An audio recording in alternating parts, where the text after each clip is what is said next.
자, 여러분 안녕하세요. 예, 저희가 대면으로 벌써 2주 수업을 했었죠.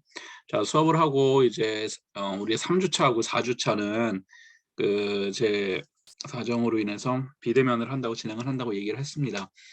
자, 그러면 오늘 이제 첫 번째 비대면을 하는데, 여러분 제가 요거 다운 받아 놓으라 그랬었죠. 의료법. 네, 그래서 여러분들 이 클래스 가서 다운받으셔도 되고 직접 법제처 들어가서 다운받으셔도 됩니다. 이 2021년도 시행령으로 시행하는 것으로. 자, 이렇게 해서 우리가 지난 시간에 총칙에 관련된 얘기를 하고 의료인에 관련된 이야기를 좀 했었던 것 같아요.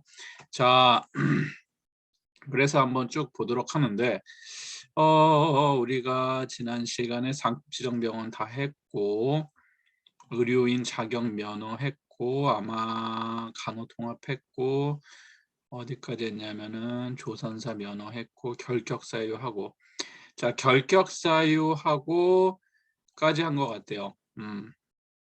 자, 그래서 이제 국가시험부터 다시 보도록 하겠습니다. 자, 지금 우리가 의료인에 관해서 얘기를 하고 있어요. 자, 의료법에서 제일 처음에 등장했었던 가장 대표적인 게 의료인하고 의료기관이죠. 그 중에서도 이제 제일 그러면은 그 두 개가 가장 핵심적인 내용인데, 의료법 중에 그 중에서 이제 가장 먼저 등장한 의료인에 관련돼서 이야기를 하고 있습니다. 자, 그러면 지난 시간 이어갖고, 그럼 의료인이 되기 위해서는 뭐가 필요하다 그랬냐? 그래서 뭐라 그랬었죠? 의사, 간호사 딱 두 종이죠. 이렇게 나눠서 생각을 할 때, 의사 같은 경우에는 일단 한국에 있는 대학이나 대학원을 나와야 된다. 혹은 해외에 있는 학교를 나왔을 경우에는 반드시 두 개가 필요하죠. 예비시험하고 국가고시를 통과해야 된다. 반면에 간호사 같은 경우에는 외국에서 인정받는 대학을 나와서 간호사 면허가 있는 사람은 따로 국가시험을 보지 않고 바로 한국에서 간호사 일을 할 수 있다라고 이야기를 했습니다. 자, 그러면 우리가 말하는 그 국가시험이라는 것은 무엇이냐, 이렇게 되어 있어요. 의사, 치과의사, 한의사, 조산사 또는 간호사 국가시험과 의사, 치과 의사, 한의사 예비시험은 매년, 자, 여기에 줄 하나 칠했죠. 누가 시행한다? 보건복지부 장관이 시행한다. 그러니까 대부분의 이제 의료에 관련된 거에 관련된 시행이나 이런 거는 보건복지부 장관으로 되어 있다라고 보시면 될 것 같습니다. 자, 보건복지부 장관은 국가시험 등을 뭐 관리 대통령령으로 정하는 바에 따라 쭉 뭐 한국보건의료인 국가시험원 법에 따른 뭐 한국보건의료인 국가시험원에 맡길 수 있다, 뭐 이런 내용들은 있죠. 이렇게 되어 있다고, 뭐 요건 한번 읽어보시면 될 것 같고요. 그 다음에 여기 중요한 거는 보건복지부 장관이 시행한다. 이게 가장 중요한 내용입니다. 다음에 제 10조 보시면은 응시자격 제한이라고 되어 있어요. 응시자격 제한되어 있는데, 제 8조 각 호의 어느 하나에 해당하는 자는 국가시험에 응시할 수 없다. 아까 제 8조가 뭐였습니까? 지난 시간에 결격사유였었죠. 제가 한동안 이야기를 했습니다. 자, 그래서 여기에 포함되는 사람은 시험을 볼 수 없다라는 거죠. 자, 또 결격 사유에 해당되는 건 안 된다. 부정한 방법으로 국가시험이나 응시한 자는 국가시험 등에 관해서 부정행위를 한 자는 그 수험을 정지시키거나 합격을 무효화시킬 수 있다.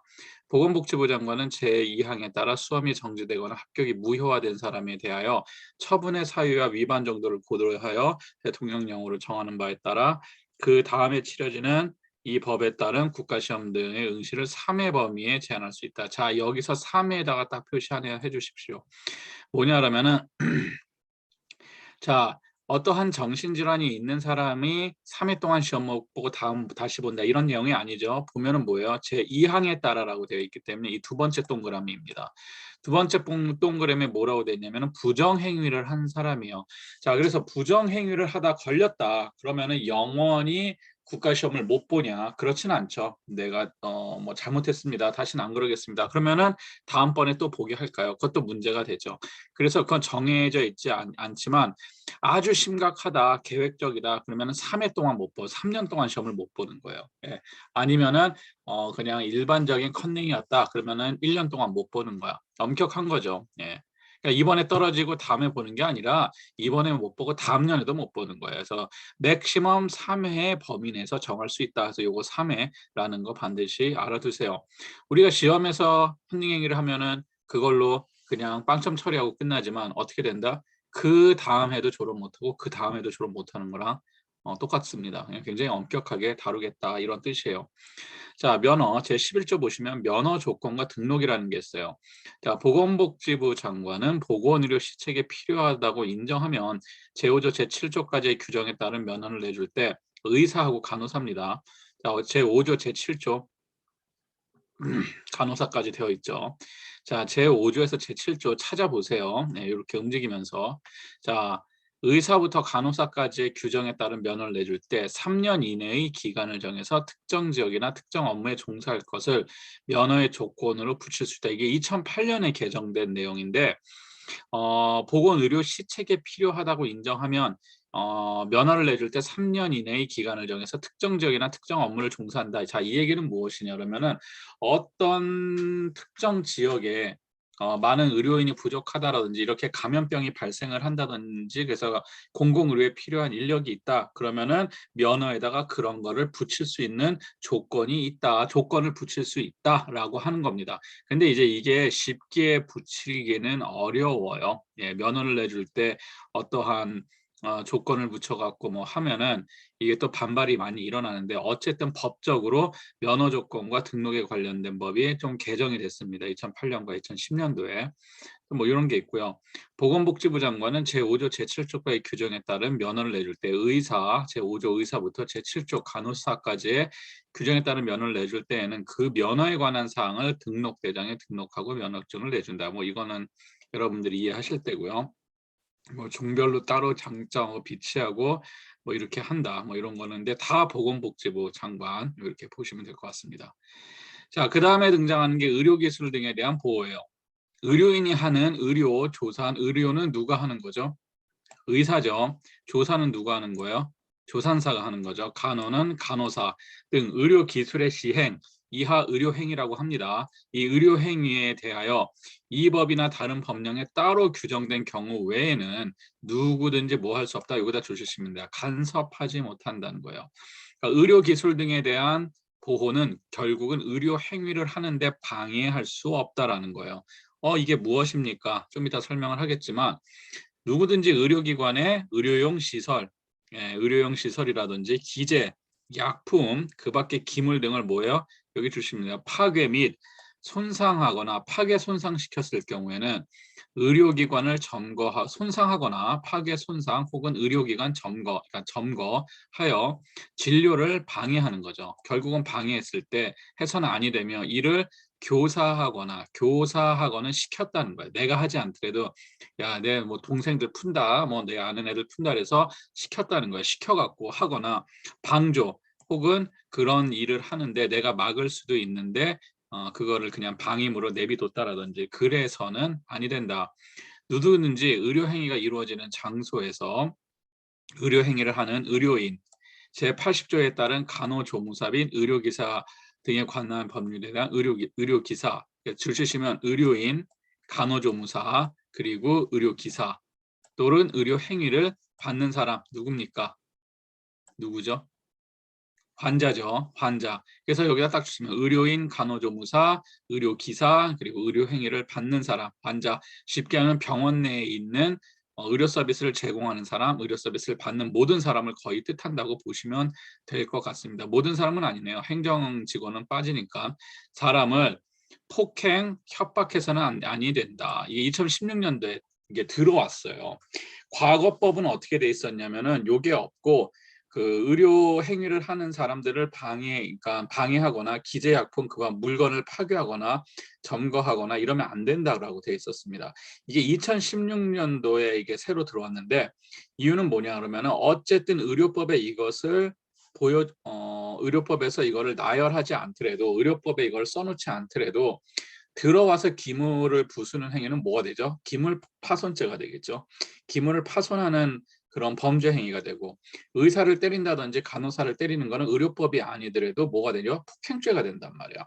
그렇기 때문에 형법으로 다스릴 수가 있는 범죄예요. 그렇기 때문에 굳이 여기다가 의료법에다가 이러한 것을 올려놓을 필요는 없죠. 그런데 왜 올려놨을까?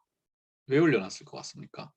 이게 형법이나 이런 데 다 있단 말이야. 기물 파손한다든지 상대의 기물을 파손시킨다든지 혹은 상대방한테 어떠한 위해를 한다든지 그런 거였었어요. 과거에는 김을 부시면 기물파손이고 점거면 무단점거 그 법으로서 다스릴 수 있었다라는 거예요. 그런데 의료법 제12조에서 2016년도에 이거를 신설한 이유가 있었단 말이에요. 왜 신설을 했을까? 이러한 행위가 굉장히 자주 발생을 하는데 의료법에서 이것을 만약에 신설을 해서 집어넣어 버리면 어떤 현상이 일어나냐면은 가중처벌이라는 게 있어요. 예를 들어서 폭행죄가 예를 들어서 뭐 1년 이하의 징역, 뭐 5천만 원, 뭐 1천만 원 이하의 벌금형이다. 라고 3천만 원 이하의 벌금형이다라고 한다라면은 가중처벌되면은 1년 이하 3천만 원이 더 강해진다고 보는 거예요. 뭐 2년에 뭐 5천만 원, 뭐 8천만 원 이런 식으로 더 강해진다고 보시면 돼요. 예. 그러니까 처벌이 과거에 그냥 형법으로 하나로 처벌할 수 있었던 거를 어떻게 한다? 강화시킨 거예요. 쉽게 얘기하면 가중 처벌을 하겠다라는 거야. 그러니까 왜냐면은 병원에서 땡깡 피우든지 함부로 하는 사람들이 많으니까. 그래서 이런 식으로 신설이 됐다. 그래서 굉장히 중요한 내용이에요. 그래서 함부로 의료 행위를 하는 사람들을 한테 뭐 기물을 파손한다든지, 그러니까 기물 파손죄로 끝나는 게 아니에요. 가중 처벌된다는 거예요. 의료법에 하고 같이. 아시겠죠? 그래서 그게 들어가 있는 것이고 제13조 보시면 의료기재 압류 금지라는 게 있어요. 그래서 의료인의 의료 업무에 필요한 기구, 약품, 급박의 재료는 압류하지 못한다. 자, 이건 뭐냐면은 병원이나 의원이 운영을 하고 있는데 어떻게 되죠? 잘 안 된단 말이야. 잘 안 돼. 그러면은 일반 사업자들은 어떻습니까? 돈을 이거를 만약 의료기기를 렌탈을 해서 쓴다든지 구매를 해서 쓸 때 돈이 안 나온단 말이야. 돈을 갚을 수가 없어. 자꾸 은행에서 돈을 꺼다가 병원을 운영하는데 운영이 안 돼. 그러면 어떻게 합니까? 빨간 딱지 붙인 다음에 뺏어가죠. 병원에 있는 물건 다 팔아버리고 압류시킨단 말이야. 병원이란다. 일반 집이면 텔레비에다 막 빨간 딱지 붙이고 테이블에 붙이고 자동차에 붙이고 였고 압류를 해가 버려. 그런데 의료 업무를 할 때 필요한 기구나 약품이나 죄송합니다. 그 밖의 재료는 어떻게 할까? 압류 딱지를 못 붙인다는 거예요. 그러면 어떤 식으로 압류해요? 그러면 무조건 돈 그냥 끌어다 쓰고선 막 방탕하게 막 쓰면 될까요? 의사들이? 안 되겠죠. 은행에서도 대출을 할 때 상황을 보고 대출을 해주고 그렇게 해갖고 만약에 돈을 못 갚는다 그랬을 때는 보통 무엇을 압류해 버리냐면은 이런 의료기구나 약품이나 이런 걸 압류하지 않아요. 뭘 압류해 버릴까? 건물을 압류해 버리면은 할 수가 없잖아. 의료 행위를 할 수가 없잖아요. 장소를 압류해 버리면은 무엇을 압류해 버리면은 제일 빠를까요? 정확할까요? 무엇을 압류하면? 예, 딱 하나 있죠. 뭐죠? 국민건강보험공단에서 들어오는 돈 있죠. 수가. 그것을 압류해 버리면 돼요. 자, 압류해요. 방법을 가르쳐 주는 게 아니라 그런 식으로 한단 말이야. 그래서 A라는 병원이 빚이 있어. 근데 빚을 못 갚고 있네. 그러면 어떻게 월급 압류하듯이 보험공단에서 들어오는 그 보험료 있죠. 그걸 압류를 해버려요. 그래서 그걸로 받아낸단 말이야. 하지만 기구나 약품 그 밖의 재료는 함부로 압류할 수가 없다라는 거예요. 그게 의료법 제13조 의료기재 압류 금지 사항에 들어가기 때문입니다. 자, 그다음에 14조 보면은 우선 공급권이라는 게 있는데 의료인은 의료 행위에 필요한 기구, 약품 그 밖의 시설 및 재료를 우선적으로 공급받을 권리가 있다. 의료인은 제1항의 권리에 부수되는 물품, 노력, 교통수단에 대해서도 1항과 같다. 자, 무슨 얘기냐? 의료 행위에 필요한 약품이라든지 여러 가지 시설이라는 게 우선적으로 공급받는다는 거예요. 의료인. 자, 무슨 얘기냐? 이게 지금 평상시 상황은 상관이 없는데 어떠한 위급한 상황이라든지 어떤 재난 상황이라든지 이랬을 때 다른 곳이 아니라 이런 물품의 가장 첫 번째로 가야 되는 곳이 어디다? 의료인이라니까 의료기관이라는 거예요, 결국은. 그러니까 기구 등이나 우선 공급, 그러니까 쉽게 해서 이 의료라는 거는 인간의 생명을 살리기 위한 활동이기 때문에 다른 그 무엇보다 먼저 물품 같은 경우도 우선적으로 공급받을 수 있는 권리가 있다는 것을 법에 명시하고 있는 겁니다. 뭐 그렇게 아시면 될 것 같아요. 자, 그다음에 제15조. 요거는 아주 중요한 내용이죠. 별표 하나 해주시면 되는데 진료 거부 금지라는 게 있어요. 그래서 의료인 또는 의료기관 개설자는 진료나 조산 요청을 받으면 정당한 사유 없이 거부하지 못한다. 정당한 사유가 있어야지만 거부할 수 있지만 정당한 사유가 없으면 거부를 못한다. 의료인은 응급 환자에게 응급의료 관한 법률에 정하는 바에 따라 최선의 처치를 해야 된다. 자, 진료를 거부한다. 예를 들어서 내가 의원을 하고 있는데 내가 그 학교 다닐 때 나를 괴롭히던 놈이야. 진짜 미운 놈이야. 그러면 나 얘 치료 안 하겠다고 거부할 수 있느냐? 그거는 정당한 사유가 될 수가 없는 거예요. 안 돼요. 그러면 정당한 사유는 뭐가 되냐? 내가 아파서 병원에 나가지 못했어, 질병으로. 그런데 병원이 문 닫혀 있다고 꽝꽝 두들기면서 야 의사 나와 막 의료법 제15조 진료 거부 금지 등에 대한 법률 몰라 막 이렇게 얘기한다고 칩시다. 하나만 알고 둘을 모르죠. 요거는 뭐냐면 정당한 사유에 해당이 돼요. 의사가 질병으로 아파서 못 나간다든지 뭐 이러면은 정당한 사유예요. 혹은 의사가 세미나를 갔어. 세미나를 가서 문을 닫고 갔단 말이야. 그런데 갑자기 가는 게 아니라 미리 약속돼서 갔어요. 그런 것들도 정당한 사유가 되겠죠. 외국에 나가 있어서 문을 닫았다든지 이런 건 다 정당한 사유가 돼요. 그러니까 여러분이 봤을 때 상식적인 일이 벌어지면 정당한 사유라는 거야. 근데 비상식적으로 미워서 진료를 거부한다든지 이런 건 안 된다는 거죠. 그러면 요런 여기는 이제 여러분들이 상식적으로 접근을 하면 이해를 할 수 있는데 자세한 사항은 시간이 되면은 아니면 시행령이나 시행규칙에 더 자세히 나와 있거든요. 하면 되는데 이제 이걸 법적으로 따지는 거에서 문제가 나는 게 뭐냐 그러면은 성형외과예요. 피부과나. 그러면 성형외과에서 피부과에서 얼마 전에 뭐 중국 재벌 3세가가 한국 성형외과에서 뭐 수술받다 죽었다 그랬잖아요. 죽었다 그랬단 말이에요. 근데 의사들이 위험하니까 하지 말라 그랬대요. 지방흡입술이었대요. 그런데 괜찮다고 자기 하겠다고 우기어서 하다가 죽었단 말이야. 자, 근데 의사가 하지 말라고 한 건 뭐예요? 진료 거부 행위죠. 그렇죠?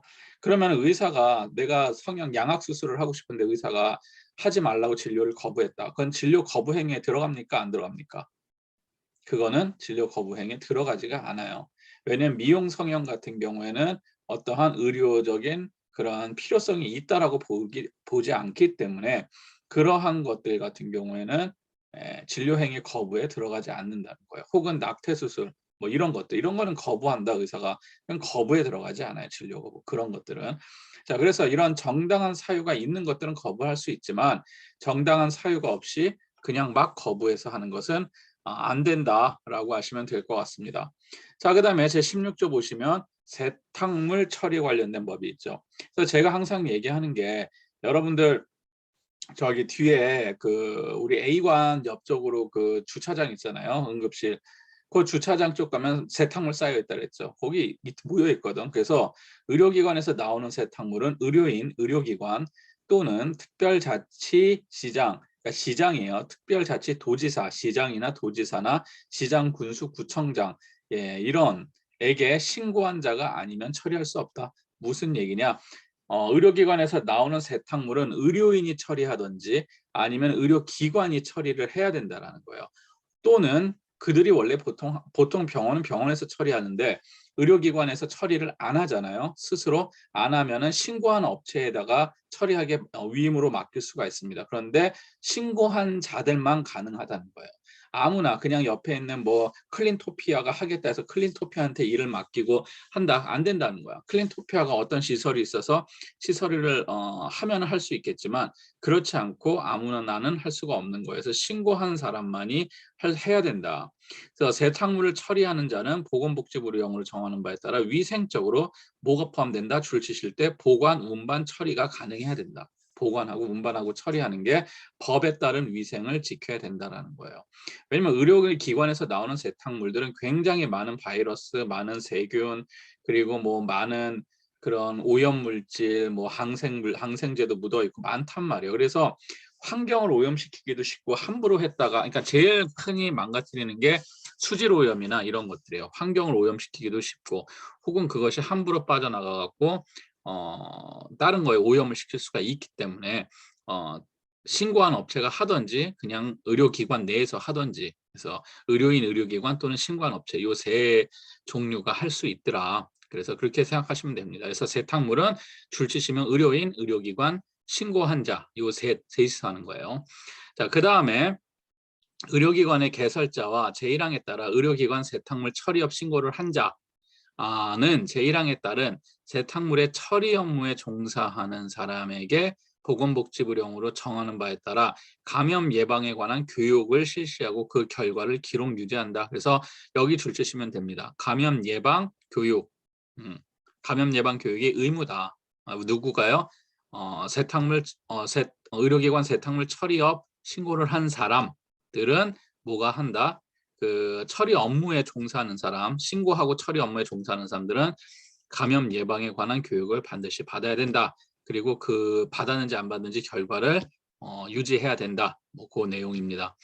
그 다음에 세탁물 처리업자가 보건복지부령으로 정하는 신고사항을 변경하거나 그 영업의 휴업, 1개월 이상의 휴업을 말합니다. 폐업 또는 재개업을 하는 경우는 보건복지부령으로 정하는 바에 따라 다시 신고를 해야 되고 당연한 얘기고, 그 다음에 세탁물 처리하는 자의 시설 장비 기준, 신고 절차 및 지도 감독, 그 밖에 관리에 필요한 사항은 보건복지부령으로 정한다 라고 정해져 있습니다. 그 다음에 등장하는 게 진단서에 관련된 얘기예요. 그래서 의료업에 종사하고 직접 진찰하거나 검안한 의사죠. 자, 검안한 의사. 자, 이 검안서에 한해서 뭐 이렇게 쭉 되어 있는데, 의사, 치과의사, 한의사가 아니면 진단서, 검안서, 증명서를 작성하여 환자가 사망하거나 의식이 없는 경우에는 직계 존비속 배우자 또는 배우자의 직계 존속을 말하며, 환자가 사망하거나 의식이 없는 경우로서 환자의 직계 존비속, 배우 및 배우자의 직계 존속이 모두 없는 경우 형제자매를 말한다. 뭐 이렇게 쭉 되어 있는데 이게 뭐 직계 존비속이 있죠. 하여튼 어쨌든 간에 의료업에 종사하고 직접 진찰하거나 검안한, 그러니까 쉽게 해서 의사, 치과의사, 한의사가 아니면은 진단서나 검안서나 증명서 정도 그런 거를 띄워줄 수 없다라는 거예요. 예, 그렇게 아시면 될 것 같습니다. 이따 나중에 등장하는 직계 존비속은 뒤에 좀 더 자세히 설명할 거고요. 뭐 그 정도 알면 될 것 같아요. 그래서 의사만이 진단서, 쉽게 해서 진단서를 발행할 수 있다. 이렇게 보시면 됩니다. 뭐 거기까지만 짚고 넘어가시면 될 것 같아요. 뭐 의료업에 종사하고 직접 이런 거는 됐어요. 한번 넘어가. 이거는 그냥 쭉 읽어보시면 되고, 진단서는 그러니까 중요한 사항은 진단서는 누구만 할 수 있다? 의사들만 할 수 있다. 의사, 치과 의사, 한의사, 이렇게만 가능하다 아시면 되고요. 처방전, 의료업에 종사하고 직접 진찰하는 의사, 치과 의사 또는 한의사가 아니면 처방전도 의사들만 발부할 수 있다라는 거죠. 예, 이렇게 된다. 자, 근데 여기서는 자, 보시면 의사, 치과 의사 또는 한의사에게 여기 요거는 좀 앞에 거하고 다른 게 뭐냐 그러면은, 앞에 거는 그렇게 그냥 찍고 넘어가면 되는데, 여기 보시면 의사, 치과 의사 또는 한의사에게 직접 진찰을 받은 환자가 아니면 누구든지 그 의사, 치과 의사 또는 한의사가 작성한 처방전을 수령하지 못한다. 여기서 굉장히 중요한 게 있어요. 처방전은 누구만 수령할 수 있다? 가족들이 대리로 수령이 가능하다, 가능하지 않다, 가능하지 않다라는 거예요. 환자 본인이 받을 수 있는 게 처방전이에요. 그러면 진단서는 어떻습니까? 자, 진단서는 쭉 되어 있을 때 만약에 환자가 사망하거나 의식이 없는 경우에는 직계 존비속들이 뭐 받고 뭐 이렇게 쭉 되어 있죠. 타인이 받을 수 있다는 거예요. 진단서는. 하지만 처방전은 본인만이 받는다. 그러니까 쉽게 해서 처방전은 그 본인만이 수령을 할 수 있다라는 거예요. 제1항에도 불구하고 의사, 치과 또는 한의사는 다음 각호 어느 하나에 해당하는 경우 해당 환자의 의약품에 대한 안전성을 인정하는 경우는 환자의 직계 존비속, 존속, 비속, 배우자 및 배우자의 직계 존비속, 형제자매 또는 뭐 이게 쭉, 이거는 직계 존비속은 뒤에 제가 얘기한다 그랬었죠. 이게 순서가 있기 때문에 그래요. 대통령령으로 정하는 누구에게 처방전을 교부하거나 발송할 수 있다. 자, 언제 그러면 처방전을 대리로 가능하느냐? 환자가 의식이 없는 경우, 환자의 거동이 현저히 곤란하고 동일한 상병에 대해서 장기간 동일한 처방이 있는 경우니까 환자가 못 움직이는 경우예요. 자, 이런 경우, 그러니까 완전히 환자가 특별한 경우가 아닌 이상에는 처방전은 본인이 직접 받는다는 거예요. 근데 여기 앞에 보시면 자, 진단서 같은 경우는 잘 보시면 의료업에 종사하고 진찰하는 거만한 의사가 하는데 작성하여 환자 쭉 돼 있죠. 또는 형사소송법 제2호에 따라 검시하는 지방경찰 검찰청 검사 앱에 뭐야 이렇게 복잡하게 써 있어. 잠깐만요. 저 천천히 읽어봐서 드릴게요. 의료업에 종사하고 직접 진찰하거나 검안한 의사 이하 2항에서는 검안서에 한해서 검안서라는 거는 죽은 시체를 보는 거거든요. 검시 업무를 담당하는 국가기관에 종사하는 의사를 포함하는데 치과의사, 한의사가 아니면 그러니까 의사, 치과의사, 한의사가 아니면 진단서, 검안서, 증명서를 작성하여 환자가 사망하거나 의식이 없는 경우에는 직계 좀비속 배우자 또는 배우자의 직계 좀비속을 말한다. 네. 환자가 사망하거나 의식이 없는 경우로서 환자의 직계 좀비속 배우자의 직계 좀비속이 없는 경우에는 형제자매를 원한다. 그러니까 환자가 살아있으면 환자가 사망하거나 의식이 없으면은 직계 좀비속 혹은 형제자매 법부로 나누는 이게 있어요. 순서가. 또는 형사소송법에 따라 검시하는 지방검찰청 검사에게 교부하지 못한다. 이상하게 쓰는데.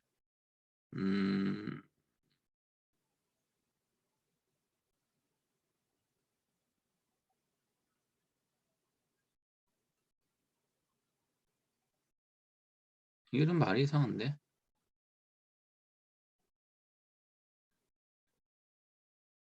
잠깐만요.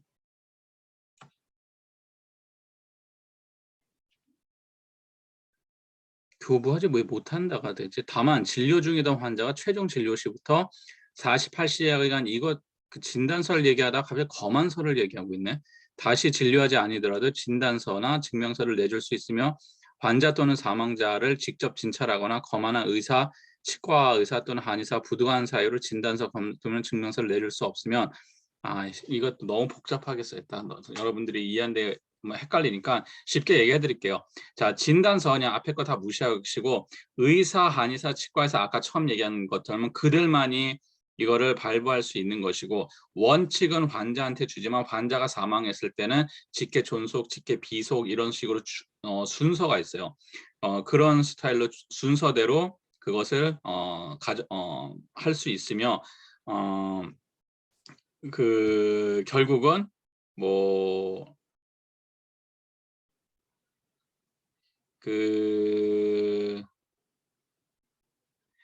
그러니까 같은 의료기관에 종사하는 다른 의사, 치과사, 한의사가 환자의 진료 기록 등에 따라서 뭐 내릴 수 있다 그러는데 이게 너무 복잡하니까 그냥 제가 처음 얘기한 것만 찍고 넘어갑시다. 요게 지금 진단서 안에 검안서하고 뭐 이런 걸 다 집어넣어서 지금 얘기를 하다 보니까 이런데 진단서도 종류가 굉장히 많아요.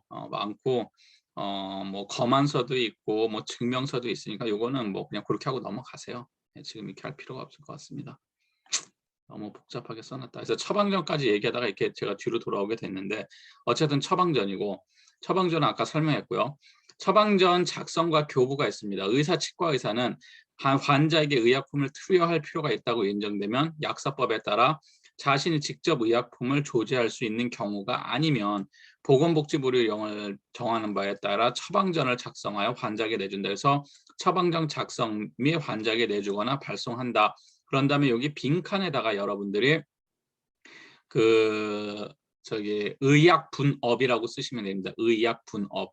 의약분업이 이루어진 이후에 이렇게 된 거예요. 과거에는 의사들이 다 할 수 있었는데 현재는 특별하게 의사가 조제해서 주는 경우를 제외하고는 무조건 약국에서 받아갈 수 있게 해놨죠. 자, 그래서 제1항에 따른 처방전의 서식, 기재사항, 보존, 필요한 거는 보건복지부를 영하는데 뭐 그 다음 거는 쭉 그냥 한번 읽어보시면 됩니다. 의약분업 때문에 원칙적으로는 처방전을 주는 거야. 주거나 발송하는 걸로 되어 있어요. 약을 조제해서 주는 것이 아니라 자 그렇게 되어 있습니다.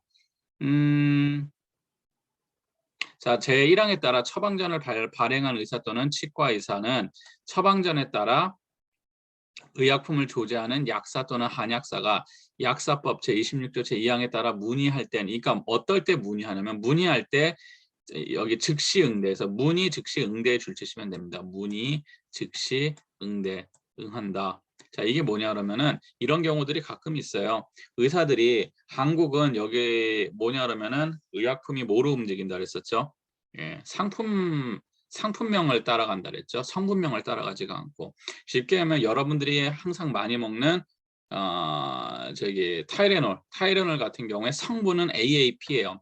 아세트아미노펜이야. 그런데 상품은 타이레놀이야. 타이레놀이 오리지널이고 제가 오리지널이 없어서 그 제네릭 제품을 샀는데 예, 그 한국에서 나온 건데 타세놀이라고도 있어요. 이것도 성분의 AAP로 똑같습니다. 근데 이름은 타세놀이죠. 이런 식으로 성분의 AAP가 똑같은데 타이레놀은 제일 처음 AAP 성분을 가지고 만들었던 그 회사가 갖고 있는 오리지널 제품이면은 타세놀, 뭐 타피롤, 뭐 여러 가지 많아요. 굉장히 많은데 성분은 똑같지만 이름, 상품은 다른 것들이 있단 말이야. 가격도 틀려요. 예. 이런 식으로 되어 있어요. 근데 한국은 성분이 아니라 이걸로 하게 됐거든요. 저기 상품명이라 그래서 타세놀이니 타이레놀이니까 상품에다 붙이는 거는 상품명, 성분 AAP 이런 거는 성분명. 원래는 화학식명도 있어요. 근데 그거는 일반인들은 취급을 안 하니까. 그러면은 그 AAP라고 해서 아세타미노펜 혹은 뭐 이런 식으로 써주면은 약사들이 알아서 약을 주면 된단 말이야. 근데 그걸 반대했죠. 그래서 어떻게 되죠? 아직까지도 한국은 상품명으로 쓰게 돼 있어요. 그런데 만약에 내가 내과에 가서 처방을 받았는데 의사가 아세트아미노펜 이렇게 아니 아세트아미노펜 AAP 이렇게 쓰지 않아요. 어떻게 쓰냐면은 타이레놀 뭐 세알을 하루에 뭐 3번 나눠서 먹어라 이런 식으로 해갖고 그 처방을 한단 말이야. 그러면 약국을 가면은 뭘 처방해야 돼요? 타이레놀을 져줘야 된단 말이야. 근데 약국에 타이레놀이 없어요. 요새 그 코로나 때문에 타이레놀 대란이 나서. 그럼 약국에서 어떻게 전화를 해요? 우리 AAP 중에서 타이레놀 없고 타세놀은 있는데 타세놀로 교체해주면 안 돼요? 뭐 어떻게 해야 된다? 바로 그것에 대해서 응답을 해줘야 된다는 거예요. 그 얘기를 하고 있는 겁니다. 그럴 때 이제 약국에서 문의를 해요. 예, 똑같은 종류의 약은 있지만 상품명이 다르면은 함부로 또 바꿀 수가 없거든요. 약사들은. 자, 이런 얘기고 다만 다음 각호 어느 하나에 해당하는 사유로 약사 또는 한약사의 문의를 응할 수 없는 경우 사유가 종료된 때 즉시 이에 응한다. 요거는 이제 뒤에 길어지니까 한번 끊고선 제가 설명을 하도록 할게요. 한 번만 끊고 가겠습니다.